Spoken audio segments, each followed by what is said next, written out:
우상, 생각보다 훨씬 더 위험하다. 내가 만든 신은 반드시 나를 지배한다. 세상에는 실체보다 우상이 더 많다. 프리드리히 니체, 우상의 황혼.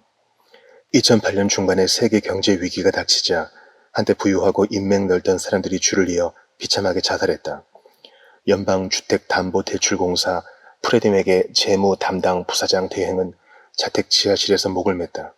미국에서 손꼽히는 부동산 경매회사 셸던 9세 최고 경영자는 빨간색 제규어 운전석에서 머리에 총을 쐈다. 유럽 여러 왕가와 고위층 집안의 재산을 맡아 투자했던 프랑스의 자산관리사는 버나드 베이도프의 폰지 사기로 고객 돈 14억 달러를 날리자 메디슨가 사무실에서 손목을 칼로 그었다. HSBC 은행의 덴마크인 중력은 하룻밤에 500파운드나 하는 런던 나이츠 브릿지의 스위트룸 옷장에서 목을 맸다. 베어스턴스의 간부는 파산한 자사를 인수한 JP 모건 체이스에 자신이 임용되지 못할 것을 알고 약물을 과다 복용한 뒤 29층 사무실에서 뛰어내렸다. 한 친구는 베어스턴스 일로 그의 기운이 꺾였다라고 증언했다. 1929년 주식시장 붕괴에 따른 연쇄 자살을 오싹하게 연상시킨 사건들이다. 1830년대에 알렉시 드 토크빌은 미국을 설명하며 유명한 말을 남겼다. 풍요의 한복판에서 우울한 이상 기류가 시민들을 괴롭히고 있다. 미국인들은 풍족해지면 행복해질 것이라 믿었으나 그런 희망은 신기루였다. 토크빌의 말처럼 이 세상의 부실한 낙은 결코 인간의 마음을 채워줄 수 없기 때문이다. 이 우울한 이상 기류는 여러 모양으로 나타나지만 매번 그것은 절망으로 끝난다. 찾으려던 것을 결코 얻지 못한다. 절망은 슬픔과 다르다. 슬픔은 위로받을 수 있는 고통이다. 슬픔은 여러 좋은 것 중 하나를 잃었을 때 찾아온다. 예컨대 직장에서 낭패를 겪었다면 가정에서 위안을 얻어 헤쳐나갈 수 있다. 반면에 절망은 위로받을 길이 없다. 궁극적인 것을 잃었을 때 찾아오기 때문이다. 무엇을 위해 살아야 할지 길을 잃어버린 사람은 달리 의지할 만한 대안이 없다. 그야말로 기운이 꺾인다. 정신없이 바쁜 호황기에도 만일에 있다가 경제적 내리막길을 걸을 때 지독한 절망으로 변하는 이 우울한 이상기류의 원인은 무엇인가? 토크빌은 삶 전체를 이 세상의 부실한 낙 위에 세워 올린 결과라고 이유를 분석했다. 그리고 그것이 바로 우상숭배다. 우상이 점령한 사회. 우상숭배란 단어를 들으면 현대인은 목상 앞에 절하는 원시인의 모습을 떠올린다. 사도행전에는 고대 그리스, 로마 세계의 문화가 생생히 묘사되어 있다. 당시 도시마다 좋아하는 신이 있어서 신전을 짓고 신상을 숭배했다. 바울이 아테네에 가보니 말 그대로 신상천지였다. 아테나 여신의 파르테논 신전이 전체를 압도했고 미의 여신 아프로디테, 전쟁의 신 아레스, 다산과 부의 여신 아르테미스, 대장장이 신 헤파이스토스 등 온갖 신이 광장마다 즐비했다. 우리 현대사회도 고대사회와 근본적으로 다르지 않다. 문화마다 그 문화를 지배하는 우상이 있다. 제사장과 토템과 의식도 있다. 사무실이나 헬스장이나 스튜디오나 경기장 같은 신전이 있어 행복한 삶이라는 복을 얻고 애곤을 물리치려면 거기서 제사를 드려야 한다. 미모와 권력과 돈과 성취의 신이란 바로 우리 개개인의 삶과 사회 전반에서 신적 위치를 점한 이것들이 아니고 무엇이겠는가. 우리가 아프로디테 동상 앞에 무릎 꿇지는 않을지 몰라도 오늘날 많은 젊은 여성이 외모와 몸매의 과도에 집착한 나머지 우울증과 각종 섭식장애에 시달린다. 실제로 아르테미스에게 향을 피우지 않아도 돈과 성공을 세상 최고의 가치로 떠받들면 우리도 자녀를 일종의 인신제물로 바치는 것이다. 직장에서 높은 자리로 올라가고 더 많은 재물과 위신을 얻고자 가정과 공동체마저 팽개친다. 뉴욕 주지사 엘리어스 피처가 고급 매매춘 조직을 통해 불법 성매매를 한 사건으로 직위를 잃은 뒤 데이비드 브룩스는 우리 문화가 배출해온 한 인간군에 주목했다. 성취도는 높지만 수직과 수평의 균형을 잃은 부류다. 그들은 멘토나 상사와의 수직 관계에서는 처세술이 좋아 출세 가도를 달리지만 배우자나 친구, 가족과의 수평 관계에서는 진정한 결속을 이룰 줄 모른다. 수많은 대통령 후보가 말로는 가족을 위해 출마한다지만 실제로는 선거운동에 삶을 몽땅 쏟아붓느라 정작 가족은 안중에도 없다. 세월이 가면 권력의 무상함과 외로움을 뼈저리게 느끼지만 자녀, 배우자와는 이미 멀어진 경우가 많다. 그래서 그들은 상처를 치유하려 한다. 공허한 내면을 달래려고 외도에 빠지거나 다른 극단적 조치를 취한다. 그러다 결국 가정 파탄이나 스캔들, 때론 둘 다에 빠지고 만다. 그들은 성공의 신 앞에 모든 것을 제물로 바쳤지만 그것으론 어림없었다. 고대의 신은 피에 굶주려 있어 비위를 맞추기가 힘들었다. 그리고 그건 지금도 마찬가지다. 인간의 마음은 우상공장.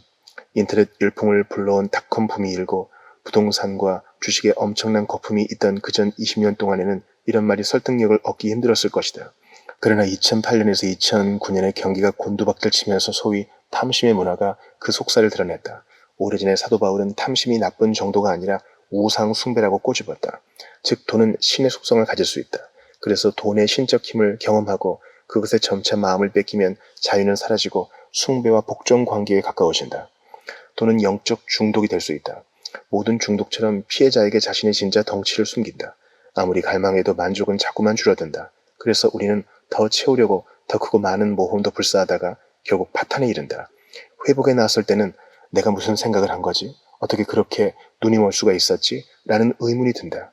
깨어날 때 우리는 숙취 때문에 전날 밤 일이 통 기억나지 않는 사람 같다. 왜 그랬을까? 그토록 이성에 어긋나게 행동한 이유가 무엇일까? 왜 우리는 옳은 길을 시야에서 완전히 놓친 것일까? 성경은 인간 마음이 우상 공장이라서 그렇다고 답한다. 대체로 사람들은 우상하면 눈에 보이는 신상을 떠올린다. 오디션 프로그램에서 심사위원 사이먼 코엘의 극찬을 받은 신인 팝스타를 떠올릴 수도 있다. 물론 아직도 세상 곳곳에서 전통 우상 숭배가 이루어지고 있긴 하지만 마음속에서 이루어지는 내적 우상 숭배는 모든 사람에게 두루 널리 퍼져 있다. 에스겔 14장 3절에서 하나님은 이스라엘 장로들을 가리켜 이 사람들이 자기 우상을 마음에 들이며 라고 말씀하신다. 우리처럼 장로들도 그런 지적에 틀림없이 이렇게 반응했을 것이다. 우상이라니요? 무슨 우상? 저한테는 아무런 우상도 보이지 않는데.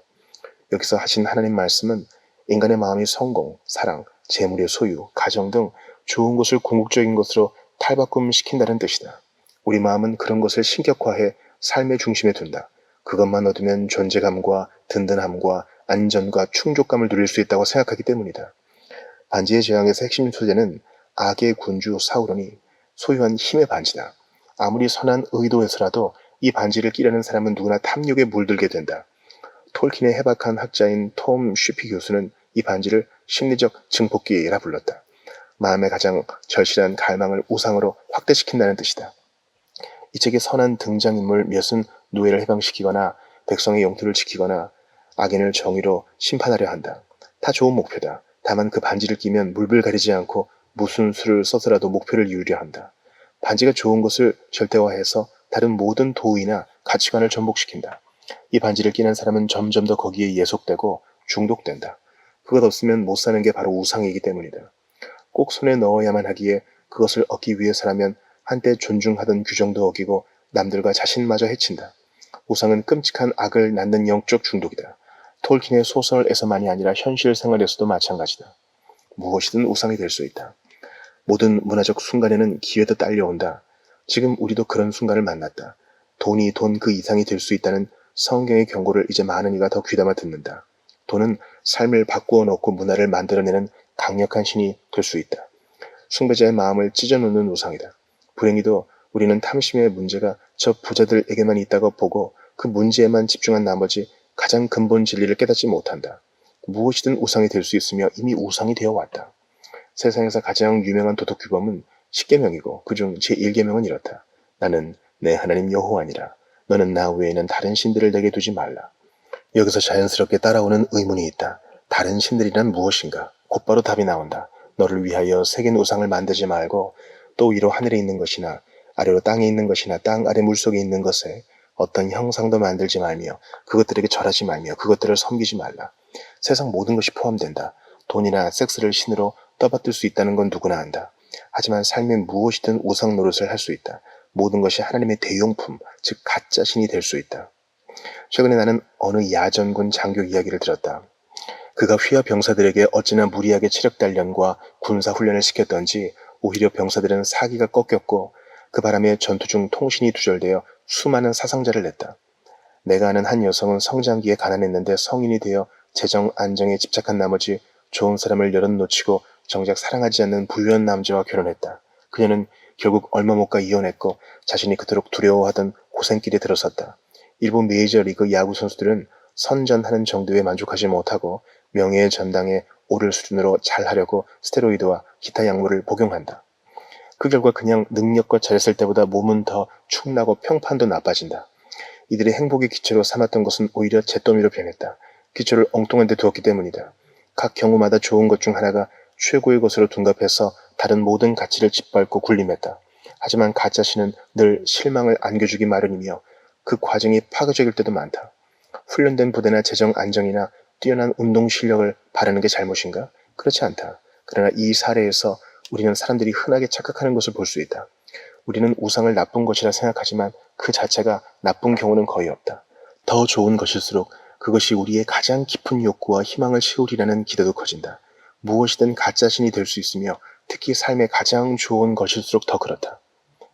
저것만 있으면 내 삶이 의미 있을 거야. 우상이란 무엇인가? 무엇이든 당신에게 하나님보다 더 중요한 것이다.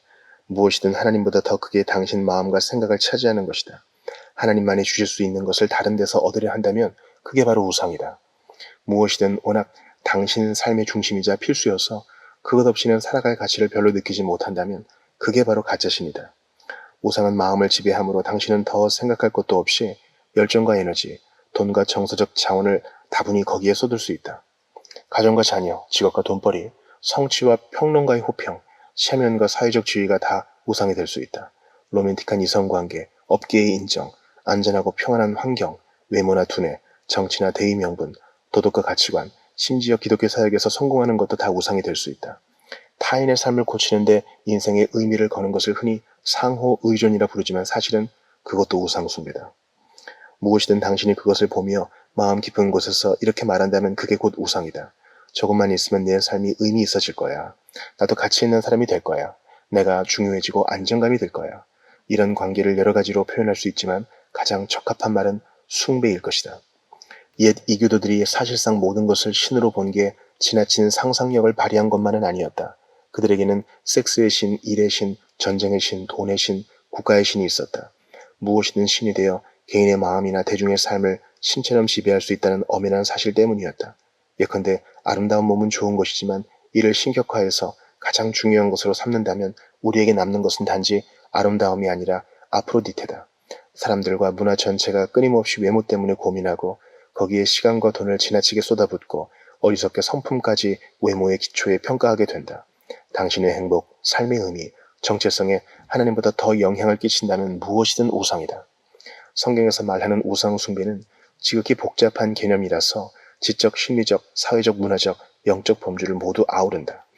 우선 개인의 우상으로는 로맨틱한 사랑과 가정, 돈, 권력, 성취, 속한 분야의 인맥, 타인이 정서적으로 의존하기를 기대하는 것, 건강, 몸매, 매력적인 외모 등이 있다. 많은 사람이 하나님이 주실 수 있는 희망과 의미와 충족을 이런 데서 얻으려 한다. 문화적 우상은 군사력, 기술 발전, 경제 번영이다. 전통 사회의 우상에는 가정, 고된 노력, 의무, 도덕적 가치가 포함되는 반면 서구 문화의 우상은 개인의 자유, 자아 발견, 개인적 풍요, 성취 등이다. 이 모든 좋은 것이 한 사회 내에서 규모와 세력을 과도히 불릴 수 있고 실제로 그렇다. 그리하여 삶의 기초를 거기에 두기만 하면 우리에게 안전과 평화와 행복을 줄 것처럼 약속한다. 지적 우상도 있는데 흔히 이를 이데올로기라 한다. 예컨대 19세기 말과 20세기 초의 유럽 지식층은 루소의 성선설을 철석같이 믿었다. 인간은 선하게 태어났는데 우리 사회의 모든 문제는 교육과 사회화가 부실한 탓이라는 것이다.